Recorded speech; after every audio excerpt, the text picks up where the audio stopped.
قربانی کے جانوروں سے بات آئی، چلتے چلتے آپ سے ایک حیرت انگیز گفتگو آج کرتا جاؤں۔ گزشتہ کئی ہفتے سے ہم لوگ بہت سارے دوست اس کوشش میں لگے ہوئے تھے کہ عید الاضحیٰ جب آتی ہے تو قربانیوں کا جو سلسلہ، اور آج کل تو کیونکہ سوشل میڈیا ہو گیا ہے تو واٹس ایپ پہ بھی اشتہار آ جاتے ہیں، اور اب تو ماشاءاللہ قربانی کروانے والے گھر گھر پھر رہے ہیں۔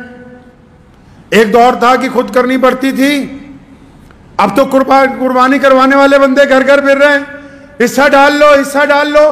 حصوں کا قصہ بھی سن لو۔ یہ حصوں کا قصہ کیا ہے بھائی؟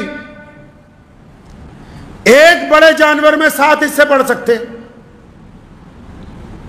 تو ہمارے ہاں کچھ لوگوں نے حصوں کا قصہ بنا ڈالا۔ اب آپ سوچیں گے کہ کون سا حصوں کا قصہ ہے؟ اشتہار آ رہے ہیں، 250 روپے کا حصہ لے لو، 550 کا حصہ لے لو، 750 کا حصہ لے لو، 1000 روپے کا حصہ لے لو، 1200 کا حصہ لے لو، 1500 کا حصہ لے لو۔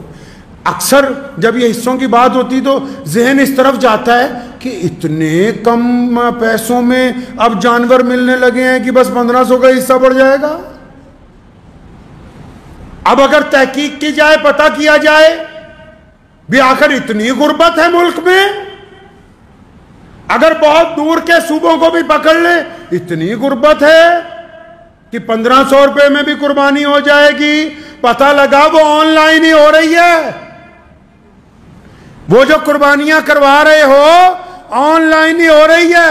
وہ جو فیس بک پہ، واٹس ایپ پہ بکرا بڑا اور جانور بنا آتا ہے، بس وہ آن لائن ہی، مطلب رسید کٹوا دو، آن لائن ہی قربانی ہو جائے گی۔ اور میں نے یہ سوچا کہ اتنا بڑا فراڈ چل رہا ہے، گنتی کے چند بڑے اداروں کو چھوڑ کے، گنتی کے چند لوگوں کو چھوڑ کے جو مخلص ہیں، ان کے علاوہ ڈاکہ ڈال دیا قربانی کے اوپر لوگوں نے بھی کہ بھائی حصہ ڈال لو، حصہ ڈال لو۔ کتنے کا حصہ؟ بھائی 1000 روپے کا حصہ ہے، 500 کا حصہ ہے۔ میں کہا چلو بھائی اس کے گھر میں حصہ پڑ رہا ہے، جس کو تم دے رہے ہو کم از کم اس کو، یہ تمہیں تو قربان کر ہی رہا ہے نا ماشاءاللہ۔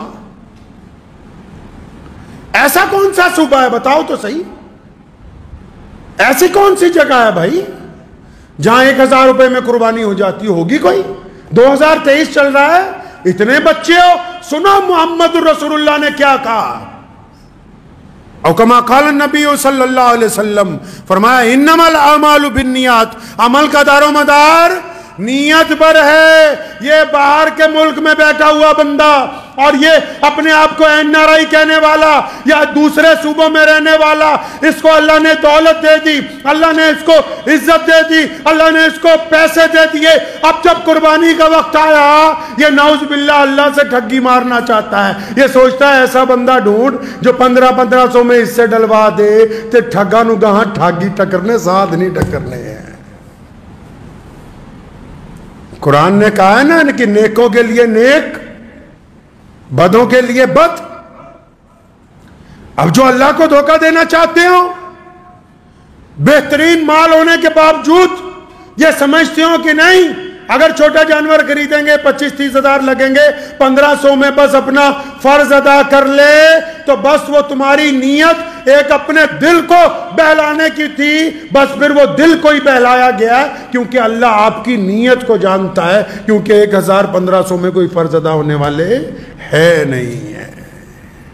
افضل قربانی وہ ہے جو اپنے سامنے کی جائے، اپنے ہاتھ سے کی جائے، اپنے اہل و عیال کے سامنے کی جائے، اور بذات خود اس کا گوشت مستحق لوگوں میں، غریب لوگوں میں، ضرورت مند لوگوں میں اس کو تقسیم کیا جائے۔ یہ جو اب ہم نے دل کو بہلانے کو، غالب یہ خیال اچھا ہے، یہ جو اب ہم نے شروع کیا ہے نا کام کہ نہیں جی بس بہت دور حصہ بھیج دو، اب وہ قربانی ہو ہی رہی ہے یا نہیں ہو رہی، میں کسی پر الزام نہیں لگا رہا۔ کوئی دیندار آدمی، کوئی دیانتدار آدمی، کوئی باشرع آدمی